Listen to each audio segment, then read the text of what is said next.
Habertürk.com'dan herkese merhabalar. Ben İrem Kuşoğlu Görgü. Ülkelerin enerji dönüşümleri, Rusya-Ukrayna savaşı sonrası değişen enerji ve güvenlik politikaları ve geleceğe dair yenilenebilir enerji projelerinin anlatıldığı Yenilenebilir Avrupa serimizin bugünkü durağında İsviçre Başkonsolosluğundayız. Yanımda ise İsviçre Başkonsolosu Philippe Brandt var. Kendisiyle İsviçre'nin enerji dönüşümüne yönelik planlarını konuşuyor olacağız. Thank you so much for welcoming us here. Thank you for being here today. Thank you. So I would like to start with the hydropower because hydropower is a significant part of Switzerland's energy mix. So how is Switzerland innovating its hydropower sector, and are there any new projects or technologies being implemented to enhance its efficiency? Indeed, Switzerland's hydropower production accounts for 62% of the domestic electricity production. So it's a big asset we have with the mountains, of course, with the Alps. And hydropower needs to be developed further, modernized with new technologies, innovation, of course, and Switzerland is a leader in innovation terms.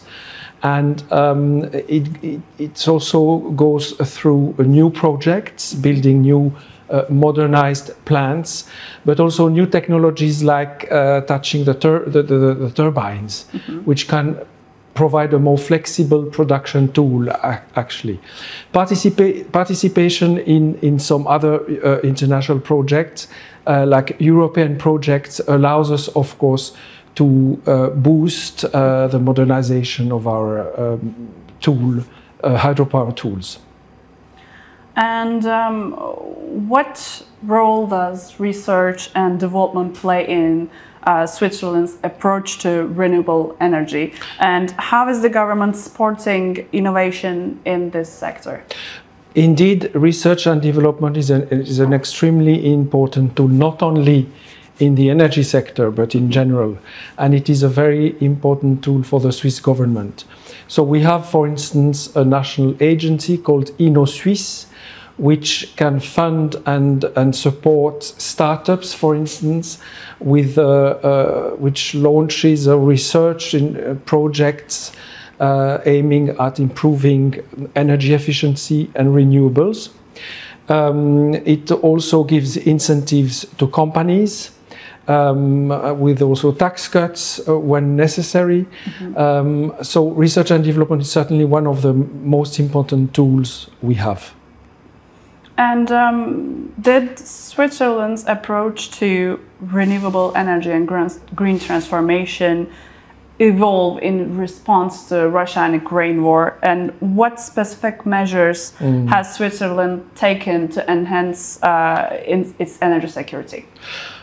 Well, indeed, the Russian aggression against Ukraine has changed the landscape, not only in geopolitical terms, but also in terms of energy energy supplies. And this, of course, goes in parallel with the Energy Strategy 2050 that the Swiss government has adopted a few years ago, which aims at a zero net emission economy by 2050. But the situation created by the war in Ukraine, of course, has brought a need to further accelerate the transition toward a greener and more efficient economies. To mitigate the effect of the war on the continent, the Swiss government has decided to create a hydro reserve. That is a certain amount of water that private companies will keep in reserve in case of shortage.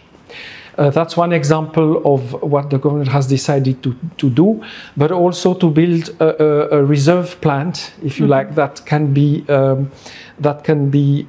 which could use all sorts of fuels, oil, but also gas, for instance, to produce electricity in case of disruption of the production and in case of need, especially in winter, of course, when the need is higher. Are there any intensive or programs in place to encourage Swiss citizens and stakeholders and businesses to adopt renewable energy solutions? Yes, absolutely. There are programs, there are tax incentives, for instance, or subsidies that are provided to companies or private citizens, for instance, in the renovation of buildings, or when you have to choose, you need to choose another way of heating your house.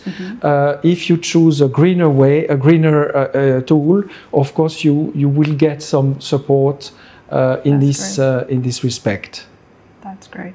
What are the future renewable energy projects or milestones that Switzerland aims to achieve in the next decade? Everything will go in line with our commitment to a zero net carbon emission economy by 2050. So I can mention expansion of solar and wind energy, hydropower modernization, energy storage and grid flexibility, phasing out nuclear power, a big discussion of course. Electric mobility is also a major topic. And net zero buildings that I already mentioned. Yes. When you renovate a building, you aim at a net zero emission. Of course, I'm gonna ask a question about Turkey. Yes. How has Switzerland collaborated with Turkey in the field of renewable energy, and what areas do you see having the most potential for collaboration between two countries? There is already a cooperation between private companies and in both countries in terms of research, trade and technological transfer, but an expansion is always possible. Hydropower is one example, but solar and wind energy is a big field in Turkey, and in this domain too, an expansion is possible.